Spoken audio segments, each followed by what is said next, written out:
it's Paula Harris, and it's time for another Wisdom Wednesday. So I'm hearing so much these days of people struggling. They're feeling depressed. We're still holding on to things that happened to us during the COVID time when we were shut down, and that a lot of young people don't see a compelling future. And I think about the contrast of what parents will say, oh, these kids, it's so difficult. How are we going to move forward? Look at our national debt. How's that going to inhibit people?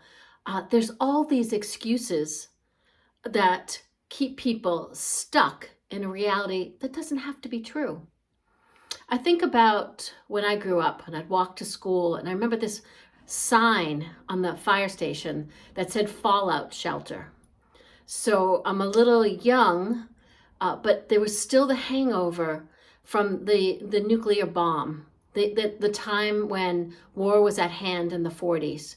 And so there was also this fear of a nuclear war in the 50s and the 60s, the Cuban Missile Crisis. And kids in school would have to do exercises where they would have to duck and cover. You would have to get under your desk in case something was happening. So when we say things have never happened like this before, there's always something that has kind of happened in history that we can learn from.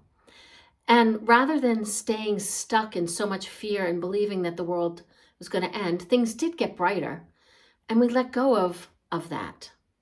So I tend to choose to live in hope, if you haven't noticed, or if you're new here, that's where I come from. I do believe that the future is bigger than the past, that you get to create your own compelling future. And so when I had coffee this morning with a friend whose son is in his early 20s, he's still stuck at home, and he's not got his driver's license yet. You know, it's actually his mid-20s. And he's not the only story that I've heard like this. There's a group of people who aren't seeing a compelling future. And at the same time, I'm listening to Tony Robbins. And I've been to 5 Tony Robbins programs. Tony is all about helping you create that compelling future. And I feel like in the world today, we're not giving people hope. Instead, we're giving them a pharmaceutical pill. Sorry you can't cope, but here's a pill to help you. And guess what? You're going to stay on that pill the rest of your life. But instead, you can do it for free. You can wake up every day, whether you believe maybe in a higher power, you believe in some part of hope that helps you create a compelling future.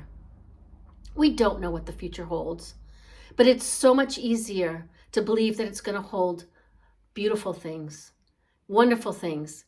And the way I look at every sunrise and every sunset, it's the hope of a new day. It's the passing of a day that maybe wasn't so good, but the next day can be hopeful again as the sun rises and the sun sets. You get to choose where you want to head in life. Don't let the past hold you back. Yeah, some crappy things have happened. Some crappy things happened 40 years ago. Some crappy things happened 100 years ago. There's always crappy things happening. Don't let them define you. Start to find a way to paint your compelling future. It isn't mine. It isn't your neighbor's. It isn't your mother's. It isn't your cousin's. It's yours. It's what gets you excited. And there's always something to get excited about.